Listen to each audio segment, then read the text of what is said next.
निर्गमन ग्रंथ अध्याय 38 होम बलि की वेदी। फिर उन्होंने बबूल की लकड़ी से 5 हाथ लंबी और 5 हाथ चौड़ी होम बलि की वेदी बनाई। वो वर्गाकार और 3 हाथ ऊंची थी। उसके चारों कोनों पर उन्होंने सींग बनाए। वेदी और सींग एक ही काष्ठखंड के बने थे। उन्होंने उसे कांसे से मढ़ा। उन्होंने वेदी का सब आवश्यक सामान भी बनाया। पात्र, फावड़ियां, कटोरे, कांटे और कलछे, ये सब सामान कांसे का था।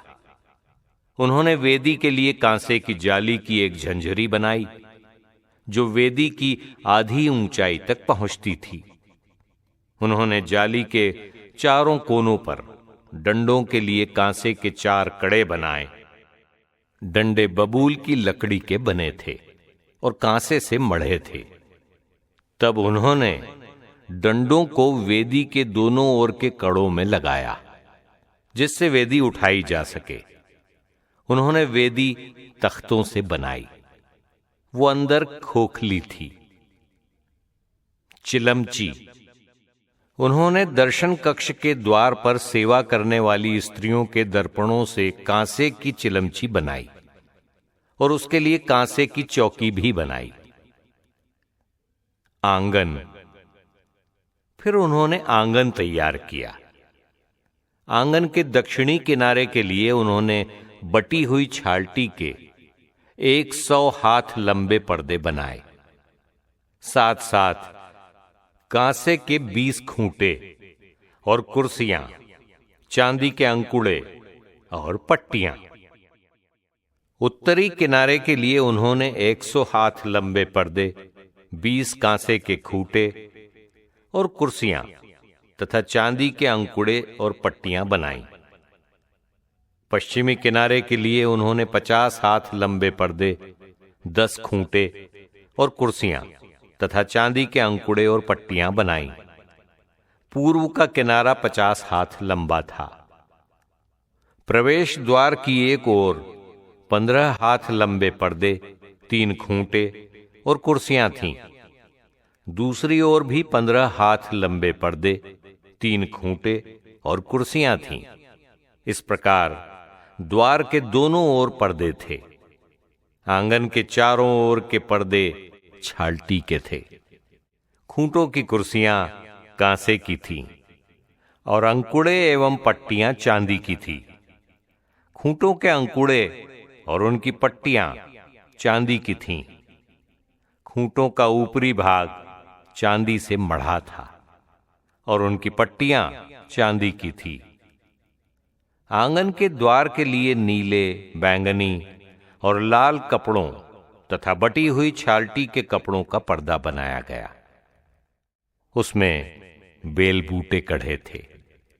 आंगन के अन्य पर्दों की तरह उसकी लंबाई 20 हाथ और उसकी ऊंचाई 5 हाथ थी। उसके 4 खूंटे थे। उनके लिए कांसे की 4 कुर्सियां और चांदी के अंकुड़े थे। उनका ऊपरी भाग चांदी से मढ़ा था और उनकी पट्टियां चांदी की थीं। निवास और आंगन की सब खूंटियां कांसे की थीं। सामान, निवास अर्थात विधान पत्र के तंबू के निर्माण में प्रयुक्त सामान का विवरण इस प्रकार है। मूसा की आज्ञा के अनुसार ये विवरण याजक हारून के पुत्र ईतामार की देखरेख में लेवियों द्वारा तैयार किया गया था। प्रभु ने मूसा को जो आदेश दिया था, उसके अनुसार यूदा वंशी ऊरी के पुत्र और हूर के पौत्र बसलएल ने सब कुछ बनाया। उसके साथ दान वंशी अहीसामाक के पुत्र शिल्पकार ओहोलियाब ने काम किया। वो नमूने बनाता था और नीले, बैंगनी और लाल रंग के कपड़ों तथा छालटी में कढ़ाई करता था। चंदे में अर्पित सोना, जो पवित्र स्थान के निर्माण में प्रयुक्त हुआ, उसका वजन कुल मिलाकर 29 मन और पवित्र स्थान की तौल के अनुसार 730 शेकेल था। समुदाय के नामांकन से प्राप्त चांदी का वजन 100 मन और पवित्र स्थान की तौल के अनुसार 1775 शेकेल था। 20 साल और उससे ऊपर के हर नामांकित व्यक्ति से एक बेका अर्थात आधा शेकेल लिया गया था। कुल मिलाकर 6,3,500 व्यक्ति थे। उन्होंने चांदी के 100 मन से पवित्र स्थान की कुर्सियां और अंतरपट की कुर्सियां ढाली, अर्थात 100 कुर्सियों के लिए 100 मन, एक एक कुर्सी के लिए एक एक मन। शेष 1775 शेकेलों से खूंटों के अंकुड़े बनाए गए, उनका ऊपरी भाग मढ़ा गया और पट्टियां बनाई गई थीं। चंदे के रूप में दिया गया कांसा 70 मन और 2,400 शेकेल था।